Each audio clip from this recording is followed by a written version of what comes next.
con la clase y vamos a repasar un poquito de los tipos de transporte y cómo se absorben los nutrientes, ¿ya? Vimos que habían dos tipos principales: transporte pasivo, si recordamos, que es aquel que no usa energía; transporte activo, que sí lo hace; y la pinocitosis, que es un tipo de transporte especializado para movilizar sobre todo líquidos, ¿ya? Cuando hablamos de pinocitosis hablamos de movimiento a través de las células de líquido.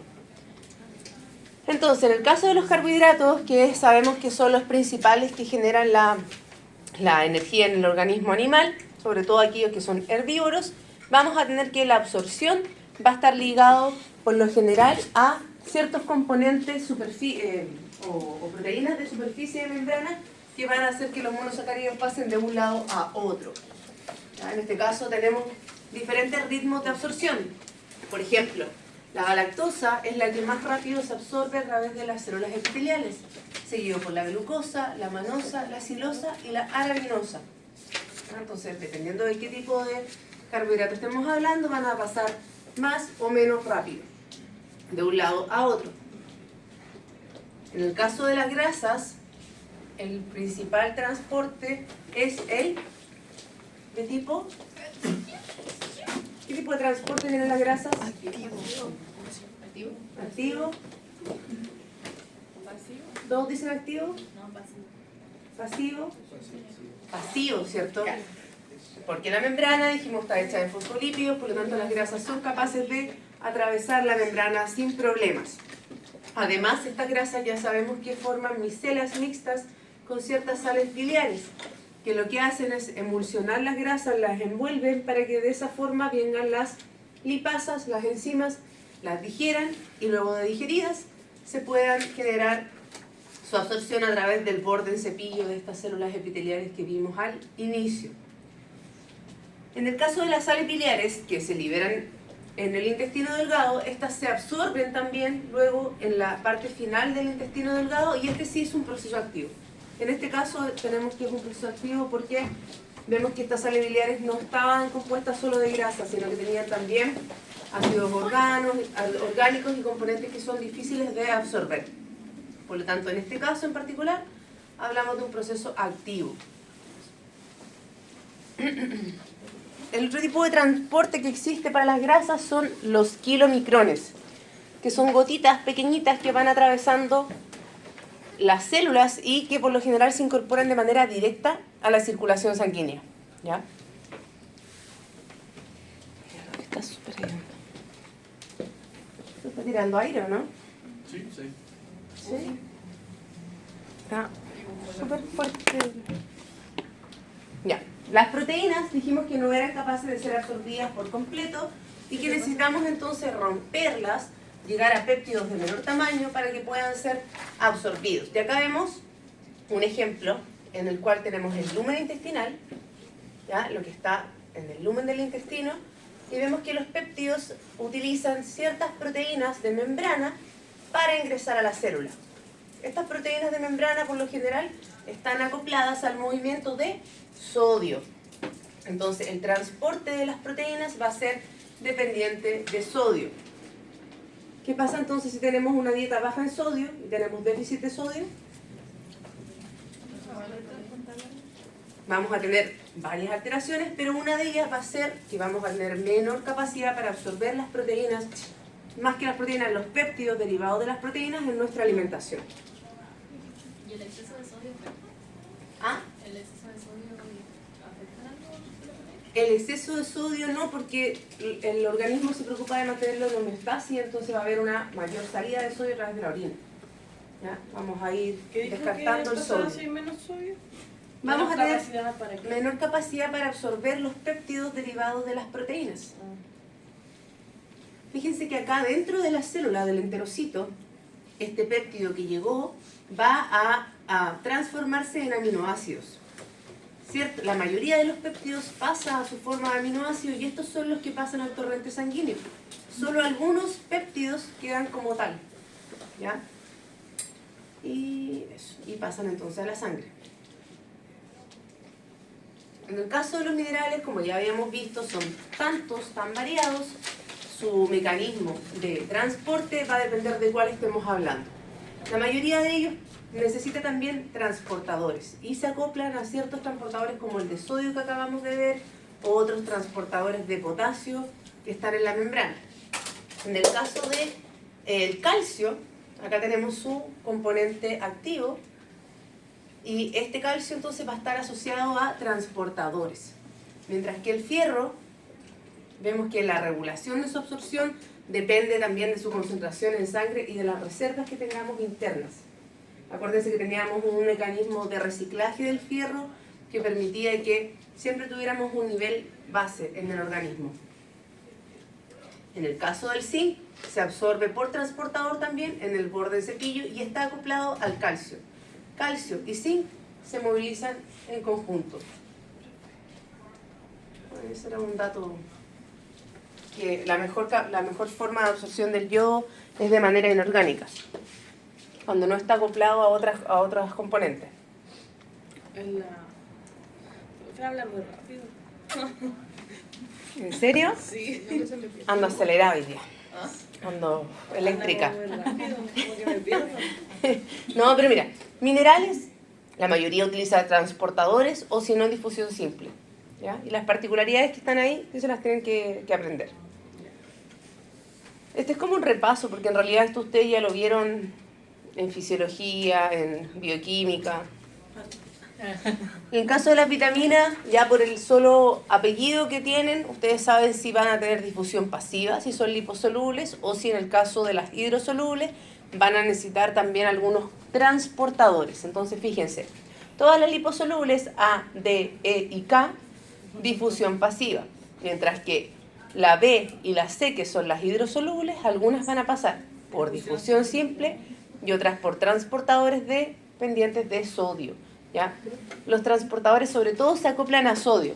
Profe, entonces los liposolubles pasan por división pasiva, pero por invaginación, como le hacían Pasan a través de la membrana. Porque me acuerdo que en la difusión pasiva y en la difusión simple eran casi lo mismo, pero en la difusión pasiva pasaba algo más, porque era como que la difusión simple era como que no había nada. Y en la pasiva la ayudaba, pero entre mismos. Difusión pasiva se refiere a que no ocupa energía. Sí. ¿Ya? Pero esto pasan a través de la membrana. Así como que abren y pasan. Sí, me acuerdo. No se genera esta invaginación que usted me menciona, que es como una vesícula. No, porque eso pasa en la fenocitosis. Sí. La vitamina B y C pueden usar la difusión simple como transportadores. Cualquiera de las dos. Cualquiera de las dos. Acuérdense que el complejo B tenemos ¿cuántas vitaminas? Muchas. Muchas. Cerca de 11, 12. De 9. Bueno, y en el caso de la B12 en particular necesitamos de esta glucoproteína para que se transporte. Si no tenemos este factor intrínseco, no puede ser absorbida por la célula intestinal. Eso es como un requisito. Requisito del factor intrínseco.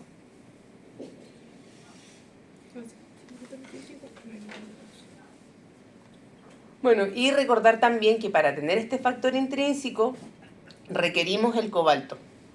¿Ya? O sea, el cobalto es crítico para la vitamina B12 y para el factor intrínseco. Es como que van en triada para poder obtenerla y absorber este nutriente. ¿Qué es el cobalto? El cobalto es un mineral. Ya, ahora vamos a pasar entonces a la digestión presecal, que es la digestión de los rumiantes. ¿Qué diapo está? ¿Qué número es? No, ya, la mitad. Entonces, acá vamos a entrar en lo que es el proceso de los rumiantes, que como ustedes saben, tienen tres preestómagos y un estómago verdadero. Tenemos el retículo, el rumen, el omaso y el abomaso. ¿Ya? Bueno, acá en los rumiantes tenemos desde las alpacas hasta las cabras, las ovejas y las vacas. Ahí podemos ver algunas de las imágenes de estos animales y vemos que todos ellos son animales de tipo herbívoro, que consumen plantas, ¿ya? Estrato vegetal. No hablo de vegetales como los que nosotros tenemos en la casa, sino que de principalmente pastos, ¿ya? En el caso de las cabras, que son animales mucho más rústicos, pueden llegar a consumir incluso ramas muy lignificadas. ¿Cuáles serían los más rústicos? Las cabras.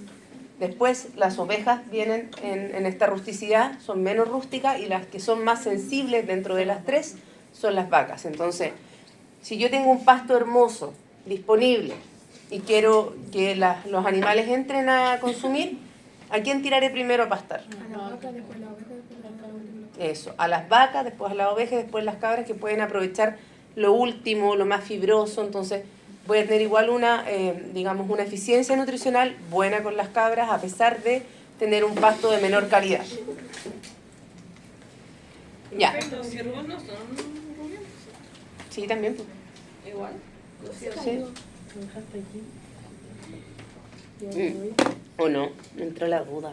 No sé. Cosa. A ver, No, estoy pensando no, no, en los no. ciervos, que igual son como de... Bueno, Los ciervos. O sea, toda esa familia como silvestre. Así que no. Me está buscando la compañera. Parece que no. sí, servidores. Sí, servida ya. Me quedó la duda, fue como... Ya. Entonces, los ciervos también se incluyen en esta categoría. Fíjense que tenemos acá una imagen de una vaca anatómicamente del lado izquierdo, donde podemos ver el rumen, que es de gran tamaño. Ustedes ya en sus clases de semiología, ¿han tenido semio? No, no. Bueno, en semiología seguramente o fijo les van a hacer auscultar el rumen de la vaca. Y acá hay una zona que se llama la fosa del Ijar, que es como un triángulo donde se hacen las funciones para sacar líquido ruminal, porque es la zona que nos permite la entrada al rumen al lado izquierdo. Al lado derecho, difícil porque vamos a tener mezcla de distintos preestómagos. No es tan claro como el lado izquierdo, que lo que sí o sí vamos a tener en este sector es el rumen. ¿Ya? La primera parte entonces de estos rumiantes es el retículo, donde ingresa el alimento que está más fibroso, de mayor tamaño. Acá vemos el lado izquierdo. La fosa del Ijar también se condice con el rumen, pero tenemos otros organelos, otros compartimentos que están en la región más baja, como son el omaso, el retículo y el abomaso. ¿Ya? La goma es el amarillito, ¿cierto? El abomaso es la última parte del estómago verdadero. Acá abajo vemos mucosa del rumen. ¿Ya? Fíjense, cómo cambia de un lado del lado izquierdo, que parecen así como lentejitas, como redonditas, chiquititas, a el lado derecho, que son como dedos prolongados, más delgados. ¿Ya? ¿Se fijan? Así como tallarines. Sí. ¿Ya? Y acá como lentejas. Sí. ¿Cuál tendrá más superficie de contacto? La de los de... La del lado derecho. ¿Ya? Este es el cambio que ocurre de manera fisiológica en un animal, de pasar de una alimentación fibrosa o baja en energía a una alimentación concentrada, energética. Por ejemplo, esta es la mucosa que ustedes verían en una vaca, en el rumen de una vaca que está en proceso de lactancia temprana, ¿Cuál? Ese. el lado derecho. Y esta es la mucosa que ustedes verían en una vaca en periodo seco, ¿ya? Que recibe menos energía, que recibe más fibra, entonces no necesita tanto, no tiene tantos requerimientos energéticos metabólicos internos. Entonces, para que suceda este cambio del lado izquierdo al lado derecho, tiene que pasar alrededor de 14 días. ¿Ya? Eso es lo que demora en cambiar la mucosa interna, las microvellosidades. ¿Cuánto? 14 días aproximadamente, como mínimo. Es por eso que el periodo seco... Ah, ¿no lo vimos con ustedes? No, pues no lo hemos visto. ¿Quién vio el periodo seco hace poco? Oh, ya. No, parece que fue el año pasado. Me encanta. Ya, hace 2 años. Ya, bueno. Vamos a ver que el periodo seco tiene 2 etapas, ¿ya? Una etapa temprana y una etapa tardía. Y en la etapa tardía tenemos que intentar que se produzca este cambio. Porque en la etapa temprana se produce al lado del derecho al izquierdo y en la etapa tardía del izquierdo al derecho. ¿Ya? Entonces tenemos que darle tiempo a la mucosa para que se modifique. Ya, en el caso de la digestión de los rumiantes, acá la importancia de los microbios es inmensa. Tenemos que este animal rumia alrededor de 8 horas al día, mientras que hay otras 8 horas aproximadamente que se mantiene pastando. ¿Ya? Va a estar un tercio del día pastando, un tercio del día rumiando y el otro tercio entre que va a dormir y se va a mover hacia los lugares para hacer ordeñada, etc. Si hablamos de animales de carne, va a andar caminando. Entonces, estos animales produce mucha saliva. Estamos hablando de vacunos que producen cerca de 150 litros de agua. Perdón, de saliva. Iba a decir de leche, de saliva, ¿ya? Todo eso producen en saliva. Toda esa cantidad ¿Al día? al día. Sí. Y esta cantidad de saliva es la necesaria para que el pH dentro del rumen se mantenga en estos niveles, 5,5 a 6,5. Este es el rango de pH máximo del rumen. Si yo bajo de 5,5, entro en cuadros de acidosis ruminal. Si subo de 6,5 a 6,8, alcalosis ruminal, ¿ya? Entonces, este valor está un poco bajo, yo diría que 5,8 a 6,8, ¿ya? Pero dejémoslo así. Ese es el rango que tiene que tener el pH del rumen. Dentro del retículo del rumen vamos a tener la producción de ácidos grasos volátiles y también de gases como el metano, que se van a liberar a través del eructo. El rumiante tiene que estar constantemente eliminando este metano a través de los eructos. Y su temperatura interna es cerca de 38,5 grados Celsius. El gas es el metano. Digo. Es el metano, el principal que se elimina a través del eructo. Bueno, acá vemos la vaquita, fíjense, va consumiendo el pasto a través de la línea verde, pasa por acá, entra al rumen y llega a estancarse en el retículo. Luego pasa el periodo de la rumia, sale el pasto más grueso desde el retículo, pasa a la boca, se remastica un par de horas, vuelve hacia el hacia otros sectores para ser digerido. ¿Ya? Hay un paso de un canalículo al otro. Acá dentro del rumen tenemos la digestión microbiana, que está compuesta por 3 tipos de microorganismos: los protozoos, los hongos y las bacterias. Son los 3 tipos que están dentro del rumen. Los principales son, en relación a número, son las bacterias, que tienen una concentración de 10 elevado a 9 aproximadamente. Son las más abundantes. Las más abundantes. Luego tenemos los protozoos, que son los más grandes que podemos ver en esta imagen, que tienen un rol utilizando ciertos nutrientes que no aprovechan las bacterias, y los hongos en menor porcentaje, cerca de un 10% de la biomasa es de hongos, pero están en constante crecimiento. Estos microorganismos crecen, mueren, se mantienen dentro. Los mismos microorganismos muertos son los que después el animal va a consumir y absorber. ¿Cómo? Lo van a entender.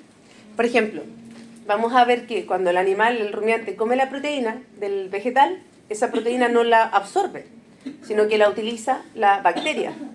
¿Para qué la utiliza? Para crecer. La bacteria empieza a replicarse, a generar síntesis de proteína bacteriana, comienza a crecer, a crecer, a crecer. Y ustedes saben que las colonias bacterianas crecen, mueren, crecen, ¿ya? Tienen crecimiento. Entonces, al momento que mueren, van eliminando todo lo muerto y va pasando por los distintos compartimientos para ser absorbido en el intestino de la vaca. Lo que la vaca absorbe, o al menos la mayor cantidad de proteína que absorbe, es la proteína de tipo microbiano. Hay un porcentaje menor de proteína del alimento, pero el mayor porcentaje que se absorbe es el de la bacteria. ¿Sí? Por eso que decíamos que estas vacas no tienen deficiencia de aminoácidos, porque da lo mismo lo que coman, la bacteria tiene una eficiencia de producción de su síntesis de aminoácidos enorme. Entonces va a crecer dentro, va a generar todos los aminoácidos y no va a necesitar la vaca aminoácidos que a lo mejor no les dé el alimento, porque se los va a dar la bacteria. Como habíamos dicho, las bacterias son las más importantes y acá vemos un cuadro que nos muestra los principales grupos de bacterias, o en realidad la mayoría de los grupos de bacterias que existen. Dentro de estos grupos hay un montón de especies bacterianas, ¿ya? Por ejemplo, las celulolíticas son aquellas que van a digerir y utilizar la celulosa. Entonces, el principal ácido graso volátil que van a producir derivado de la celulosa es el ácido acético. Acetato. El ácido graso acético es el principal, que viene de las bacterias celulolíticas. ¿Cuándo va a estar ¿Cuándo van a estar estas bacterias aumentadas en el microambiente del rumen? Cuando mi vaca coma un porcentaje adecuado de fibra. Si estoy, por ejemplo, con vacas de producción alta y le estoy aumentando el concentrado, las celulolíticas van a bajar su participación, porque no les voy a estar dando a lo mejor tanta fibra, tanta celulosa, y van a tomar relevancia otras como las amilolíticas, que van a actuar sobre el almidón.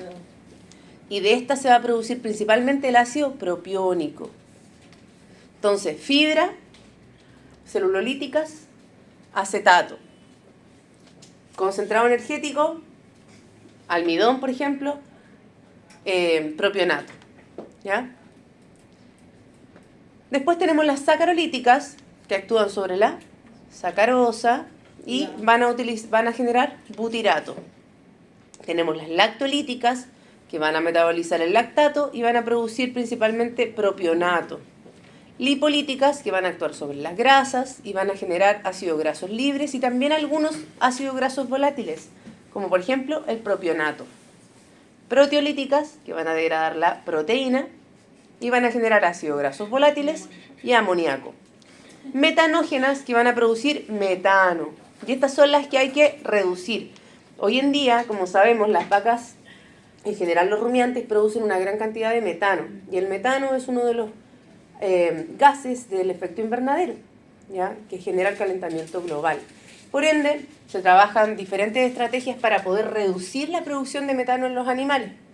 Y para reducir la producción de metano es muy complejo, ya que sí o sí un producto de la generación de ácidos grasos volátiles está el metano.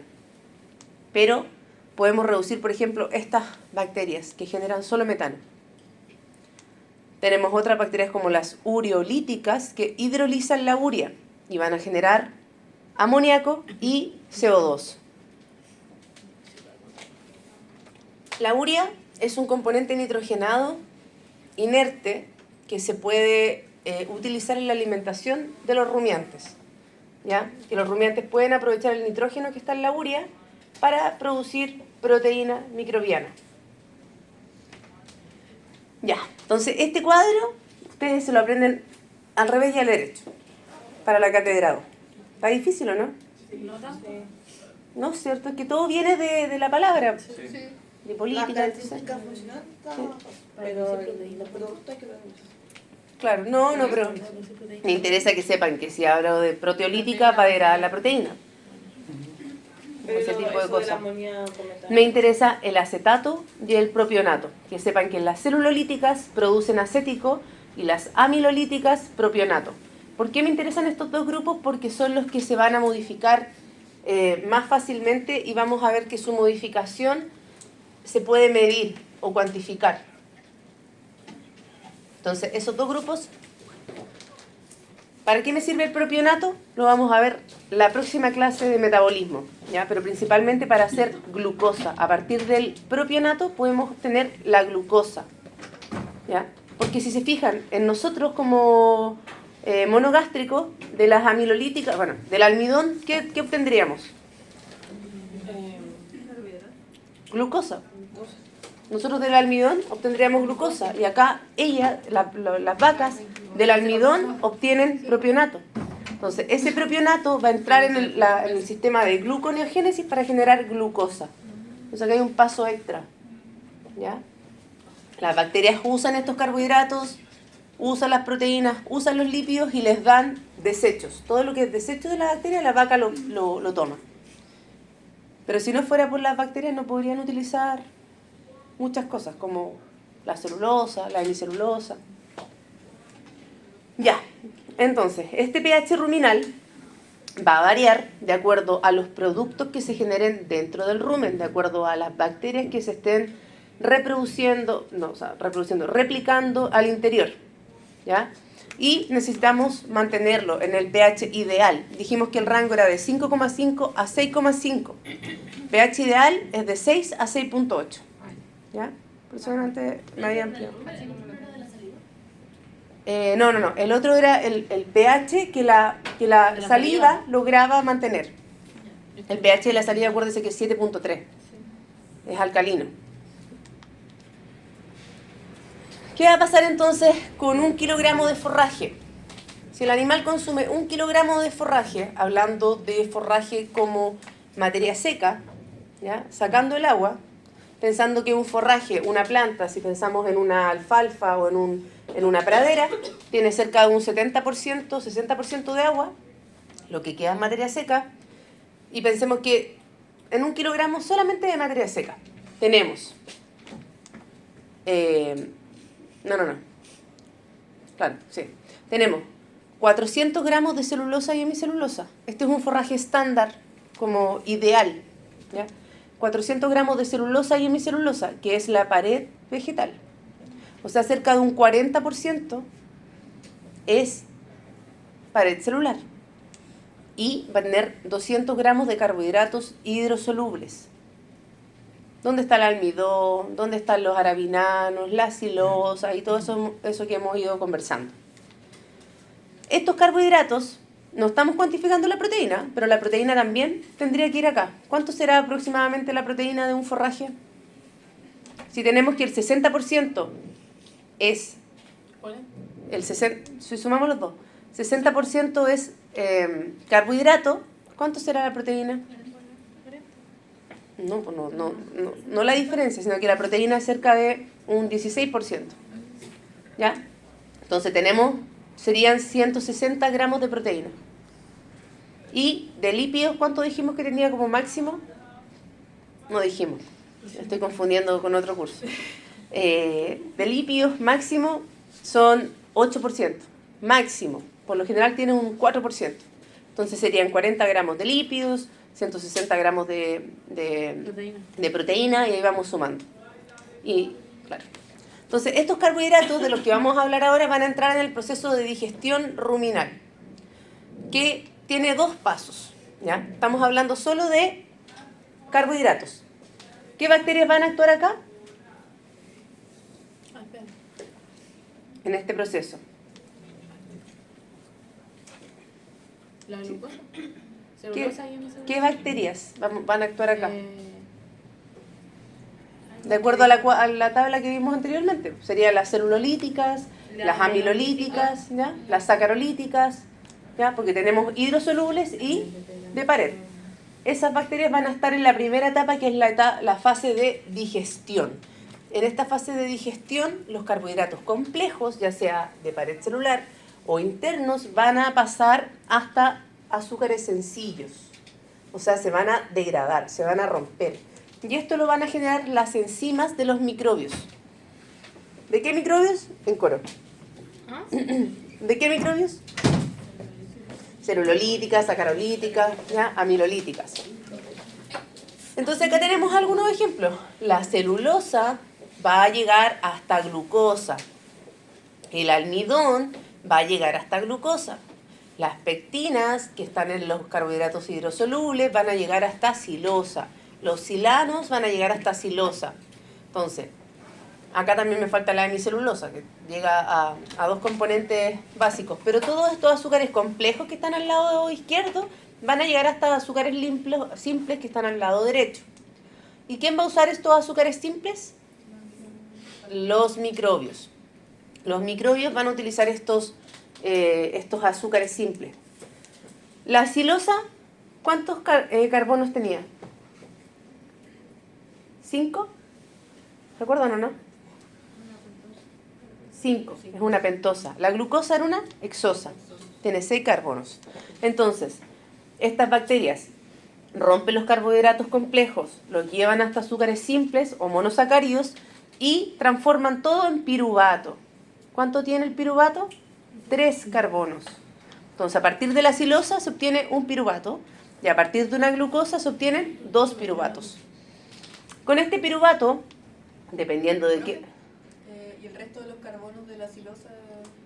Se van transformando, se van uniendo a otro. Ah, ya. ¿Sí? Va pasando por transformaciones.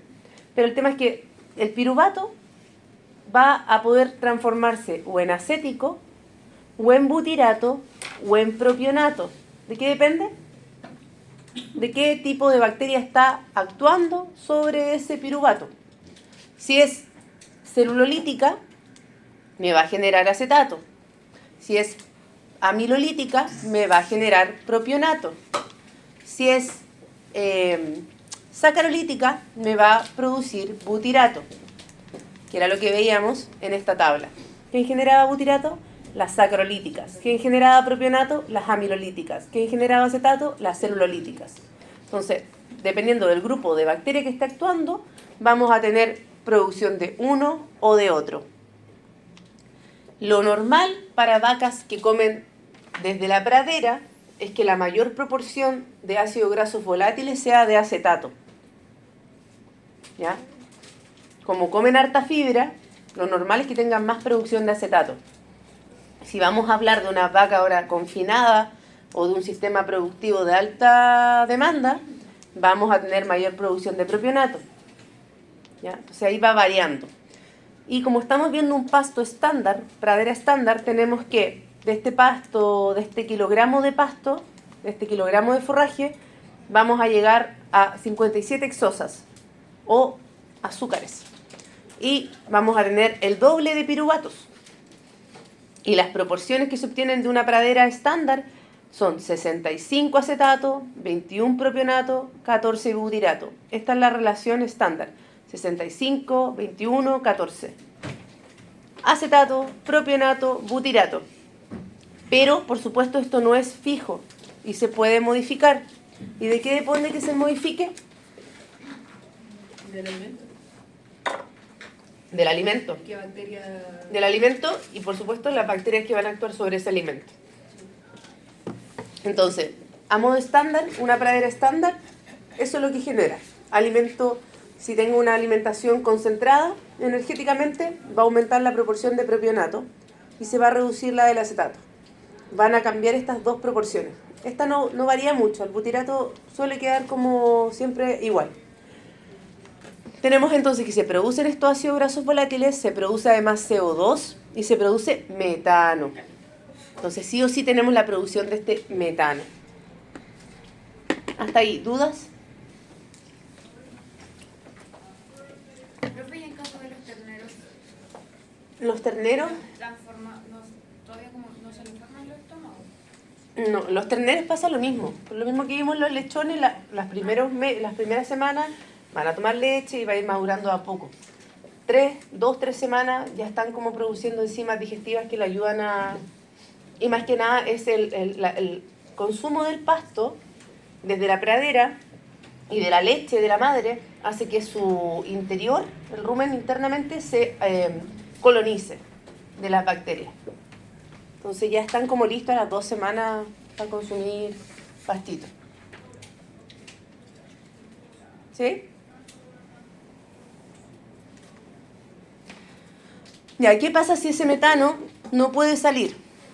Dijimos que teníamos que eliminar el metano a través del eructo, tanto el metano como el CO2. ¿Qué pasa si esta vaca no puede eliminar el eructo? Se va a producir timpanismo. ¿Ya? Seguramente le han hablado en varias asignaturas de esto. Esto es más común de lo que se cree. Hay varias formas de generar timpanismo. Puede ser por el alimento, puede ser porque a lo mejor la vaca se come una bolsa y la bolsa pasa al rumen y le está obstruyendo la salida del gas y termina con timpanismo. Una de las formas de generar timpanismo con la alimentación es a través de una alimentación de trébol, de un porcentaje alto de trébol y trébol pequeño o trébol en estado fenológico temprano. ¿No pueden tomar trébol? No, sí pueden. Pasa que si comen, por ejemplo, si hay una pradera de puro trébol y está recién emergiendo, ese trébol es muy rico en proteína y en componentes que son productores de, ¿cómo decirlo?, de jabón, de burbujas, como es la saponina. Entonces, en ese estado, trébol pequeño y puro trébol, donde comen 100% de trébol o 80% de trébol, a la vaca lo más probable es que le dé timpanismo. Siempre recuerden que el trébol, que es una leguminosa, tiene que ir mezclado con gramínea. ¿Ya? Siempre tienen que ir mezclados en proporciones. Entonces, si le damos puro trébol y en etapa temprana, tenemos riesgo de correr timpanismo porque se genera una capa espumosa. Y esta capa espumosa en el rumen, que tiene varios estratos que vamos a ver a continuación, no permite que salga el eructo. Entonces el eructo se mantiene, o los gases se mantienen dentro. ¿Y de qué se muere un animal con timpanismo? ¿Ah? De hinchado. ¿De hinchado? ¿Pero de qué muere? ¿De ahogo o no? ¿No se ahoga? Se ahoga. ¿Se ahoga? Imagínense, el rumen empieza a acumular gas. Le empieza a Gas. apretar los- Y el rumen empieza a crecer y empieza a disminuir el espacio de la caja torácica, por lo tanto ya no puede respirar y se muere. Y es rápida esta muerte, ¿eh? Cuando se come mucho. ¿Cuánto le puede durar? O sea, 3 minutos. ¿cómo tú- No, pero hasta que... Acuérdense, ¿cuánto podemos vivir sin oxígeno? No, 3 minutos. Me refiero de que le empieza a dar timpanismo a la... Depende mucho de qué es lo que está generando el timpanismo, de qué cantidad de... A lo mejor si es por trébol, qué cantidad de espuma se está generando, entonces depende. Pero, no sé, 2 días, un día, que empiece como... menos, no, un día como menos. Claro, se trocariza, esa es la forma de poder liberar el gas del rumen. Metiendo una... Hay otros componentes, como por ejemplo meter, si es trébol, meter una sonda al rumen y hacer un lavado, pero lo más rápido y para el momento, para la urgencia, es como trocarizar y que salga el gas. Y ya después ver Como en el hoyito. acá en la fosa del Como Ijar que igual. agarras una cuestión así Como una jeringa grande, gruesa. y después lo destapas y sale todo lo Y que sale toda la cuestión y tiene que salir de ahí porque... Y no fumar. No, que te explota la hueá, bacán. Comen su cigarro en la bolsa. Hay algunos que le prenden clavo. Eso no debería ser. Ya. Entonces, la relación entre estos ácidos grasos volátiles... Ah, oigan, anexo, nos ganamos el proyecto, ¿se acuerdan? Sí, lo adjudicamos. El viernes nos dieron la noticia. Así- ¿Ah? Cuando nos paguen, po. Yo creo que en unas 3 semanas más. No, sí es ahora, son estos meses. Así que se viene el bono, Votamos como 5 veces cada uno. se viene. Todos votando. No, tampoco me interesa. Igual no obtuvimos tantos votos, eran como 350 votos. Sí, fueron pocos. Pero lo valieron para ganar. Pues. Sí, o sea, claro, ese era una de las partes del puntaje. Era como todo, La, pero sí. la jefe de carrera de Derecho no andaba chantajeando para que no... Ella no ganó, pues no se la adjudicó. Sí. Ya, entonces, esta relación entre los ácidos grasos volátiles va a depender de la dieta, ya lo habíamos dicho. Si son concentradas o si tienen, si son ricas en fibra. ¿Ya? Lo mismo, cuando tenemos una dieta con carbohidratos muy solubles, vamos a tener que, o una dieta muy concentrada, vamos a tener que, se va a producir ácido propiónico. Y este ácido propiónico tenemos que reducir el pH. O sea, perdón, aumentar el pH. ¿Y cómo se aumentaba? A través de la saliva. ¿Ya? ¿Y qué pasa si el animal come alimentos que son muy concentrados, o sea, muy concentrados energéticamente? No va a tener mucha fibra ese alimento. Y si no tiene mucha fibra, ¿va a ser rumia o no va a ser rumia? No, pues entonces se reduce la rumia. Y si se reduce la rumia, se reduce la saliva. Y si se reduce la saliva, no tenemos cómo tamponar ese pH ácido. Por lo tanto, tenemos riesgo de generar acidosis cuando aumentamos los alimentos que son concentrados o que tienen carbohidratos que son muy solubles o muy disponibles para que el animal rápidamente genere estos ácidos grasos volátiles. ¿Qué pasa si se me reduce el pH? Dentro del ambiente ruminal están estas bacterias que necesitan un pH que esté entre 5,5 y 6,5 porque ellas están acostumbradas a ese rango. Si se reduce el pH, van a morir las bacterias. Y no tiene producción de vitaminas tampoco. Exacto. Entonces va a morir todo internamente, va a haber un proceso de acidosis ruminal, eso se traspasa a nivel metabólico y queda la embarrada. ¿Ya?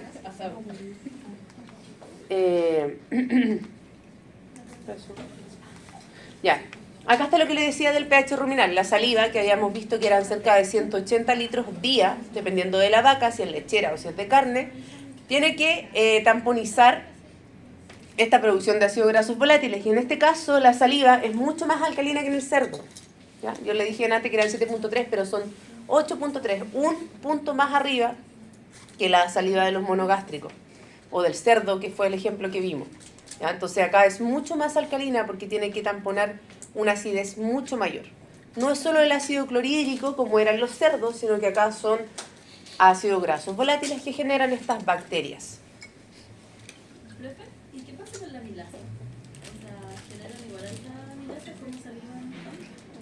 La amilasa acá en la saliva no era tan importante en los cerdos y es menos importante en los rumiantes, ¿ya? Se libera sí, pero su rol no es fundamental, ¿ya? Entonces, recuerden que la producción de saliva depende de la rumia. Por lo tanto, si no le están dando fibra a la vaca, no va a rumiar. Y vemos que... ¿qué dice después? Que hay una producción de ácidos grasos volátiles y la absorción tiene relación directa con la producción e inversa con el pH. Déjenme darle una vuelta a eso. ¿En qué? Claro. Ya, en la medida que se están produciendo estos ácidos grasos volátiles, ¿qué pasa con ellos? Que vimos las paredes, vimos las microvellosidades que están en el rumen. Esas microvellosidades son las que están absorbiendo estos ácidos grasos volátiles. Si se producen mucho, va a llegar un momento que la absorción no va a poder ser igual, no va a poder ser unos a unos, por lo tanto se van a comenzar a acumular ácidos grasos volátiles dentro. Su tasa de absorción va a estar como colapsada, ¿ya? Entonces vamos a tener que, para eso hay que tamponar más rápidamente y producir esta saliva para tamponar. Entonces hay una relación directa con la producción, inversa con el pH. Va a bajar. Entre más ácidos grasos se producen, menor pH tenemos, más ácido se vuelve, ¿ya? Entonces fíjense que acá en la figura nos muestra la interacción de los factores reguladores del pH ruminal. Nos dice que una ración rica en forraje grosero, nuevamente voluminoso, o forraje que es rico en fibra, que tiene un alto contenido de ácidos de hidratos de carbono estructurales, va a aumentar el tiempo de la rumia, ¿ya? Y va a producir una gran cantidad de saliva. Y esto va a permitir que el pH se mantenga entre 6 y 6.8. Y que este pH va a generar que la concentración y la velocidad de absorción de los ácidos grasos volátiles sea baja, o sea, tranquila, ¿ya? Como estamos produciendo ácidos grasos volátiles acéticos, qué sé yo, estamos rumiando, tenemos saliva, vamos absorbiendo lentamente. Mientras que la condición de una ración rica en concentrado, con alto, como por ejemplo una con alto contenido de almidón, va a cortar el tiempo de la rumia, va a bajar la producción de saliva y va a tener un pH que va a ir de 5.5 a 6, que sigue estando dentro del rango, pero está en el rango menor, ¿ya? Y acá la concentración y velocidad de absorción de los ácidos grasos volátiles es alta, ¿ya? O sea, a menor pH en el rumen, dentro del rango, mayor velocidad de absorción, ¿sí? Eso. ¿Qué más? El pH está asociado a la dieta y también a la flora que se desarrolla internamente. Y acá tenemos una imagen del rumen. No sé si era solo eso. Acá tenemos una imagen del rumen, el esófago, recuerden, retículo, rumen, omaso y abomaso. Omaso y abomaso. Que no sale. ¿No sale? No. Sí, porque está con animación. ¿Qué no sale? La Porque otra se la mando en PDF. Gracias, profe. Gracias. Ya. Entonces recuerden, ácidos grasos volátiles, propiónico, acético, butírico. Y también puede haber un porcentaje pequeño de ácido láctico, que es utilizado por las bacterias lactolíticas. Proporción de ácidos grasos volátiles va a dar el pH ruminal. A menor pH, acidosis ruminal, que va a generar la muerte del animal. Forraje abundante genera una fermentación continua y un consumo constante de alimento. ¿Ya? Hay un porcentaje de fibra que tiene que ser sí o sí la alimentación, tiene que tener la alimentación de un rumiante, que son cerca de un 40% del total de la dieta tiene que ser fibra. Creo que un poco, 35%, de 35-40% fibra, ¿ya? Y de esa fibra tenemos una fibra que se llama efectiva y una fibra que no es efectiva. Después vamos a ver eso. Ya, chicos, break.